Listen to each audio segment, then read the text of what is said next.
Would it be possible to hypnotize someone into doing something they normally wouldn't do, like murder someone? Would it be possible to take an unwilling subject and with an hour, 2 hours, a day, 2 days, etc., hypnotize them and control them into doing something that you want them to do? Would it be possible to program someone with hypnosis and sleep-inducing techniques to travel long distances, like going to a different country and retrieving documents and certain material and bringing them back? Would it be possible to use mind-controlled techniques to alter someone's basic personality? What would be the best way to conceal mind-controlling substances such as sodium pentothal in normal or commonplace items, such as candy, coffee, cigarettes, medicine, beer? So after programming someone with hypnosis or sleep-inducing techniques, would it then be possible to completely wipe out their memory or cause them to have amnesia so they don't remember that they were programmed to do these things at all?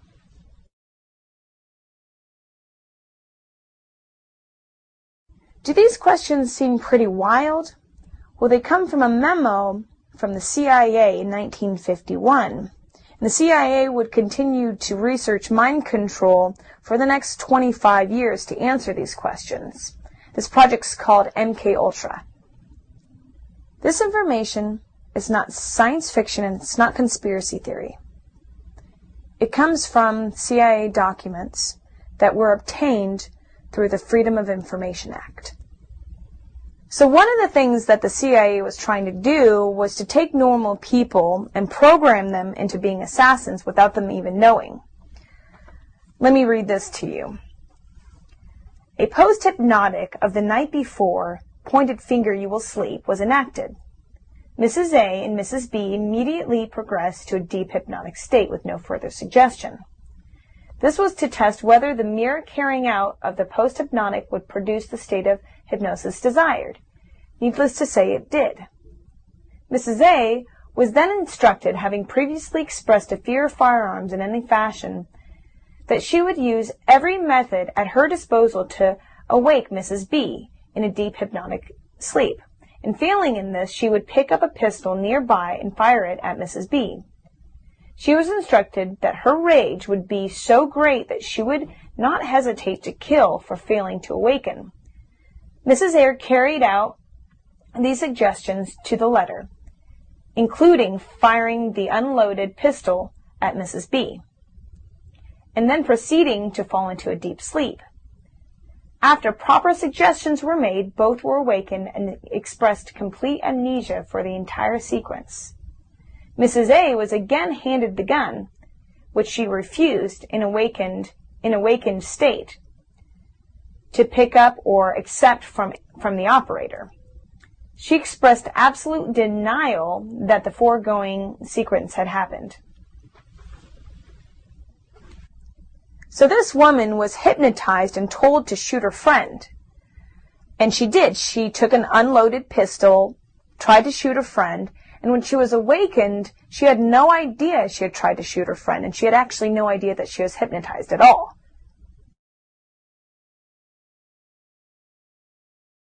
Maybe you've heard that when someone's hypnotized, they don't do things that they normally wouldn't do. Well, I'm going to read you this. It's psychopolitics, and what it is it's a basic summary of Russian brainwashing techniques. It is in the interest of psychopolitics that a population be told that a hypnotized person will not do anything against his actual will not commit immoral acts, and will not act as to endanger himself. While this may be true of light parlor hypnotism, it is certainly not true of commands implanted with the use of electric shock, drugs, or heavy punishment. It is counted upon completely that this will be discredited to the general public by psychopolitical operatives. For if it were to be generally known that individuals would obey commands harmful to themselves and would commit immoral acts while under the influence of deep hypnotic commands, the actions of many people working unknowingly in the favor of communism would be too well understood. People acting under deep hypnotic commands should be acting apparently of their own volition and out of their own convictions.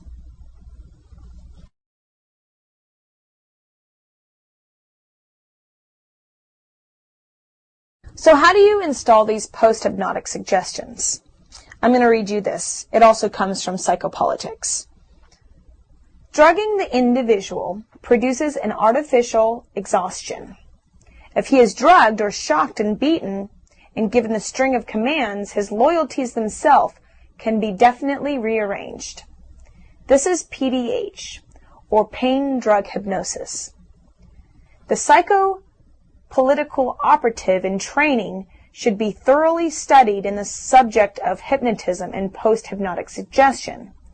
He should pay particular attention to the forgetter mechanism aspect of hypnotism, which is to say, implantation in the unconscious mind. He should note particularly that a person given a command in a hypnotic state and then told when still in that condition to forget it will execute it on a stimulus response signal in the environment after he is awakened from his hypnotic trance. So this procedure done in the United States and in China and in Russia used 5 factors. 1, drugs. 2, hypnosis. 3, pain or electric shock.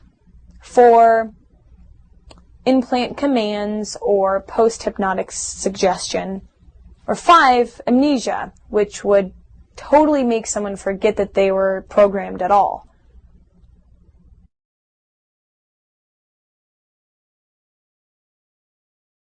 I've mentioned electric shock. And yes, I am talking about the same electric shock they use in psychiatry. In fact, they still use today. I'd like to read you this other article, and it's from MK Ultra as well. In addition, Blank expressed the view that through continuous electroshock applications, the memory of an individual could be destroyed and conceivably the subject could be reduced to a vegetable state.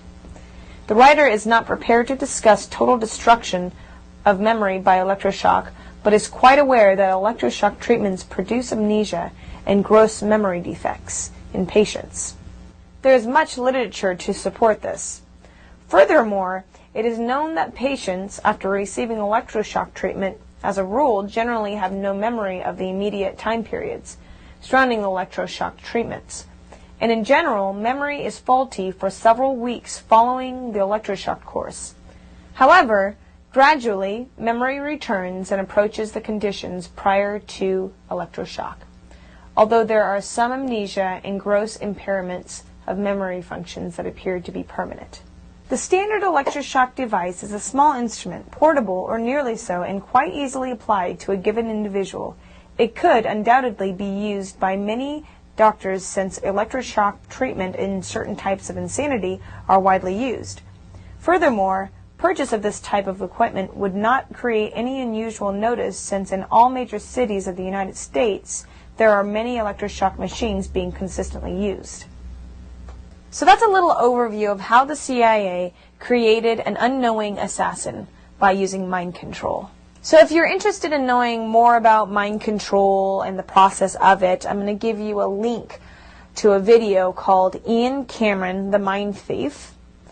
Ian Cameron was a psychiatrist who worked with the CIA on MK Ultra project, so you can check it out. So I'm going to do more videos on MK Ultra and mind control and brainwashing, so you may want to subscribe if you're interested. So what's different about what I'm going to be presenting is that I'm bringing you actual documented facts and not a theory of what might happen. So it's going to be more conspiracy than theory.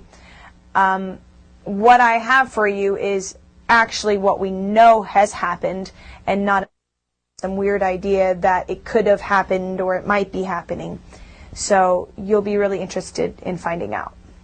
In future videos, I'll be talking about communist psychological warfare and how it was used to undermine American society. I'll also be talking about how the CIA would slip LSD to unknowing citizens and use them for mind control experiments.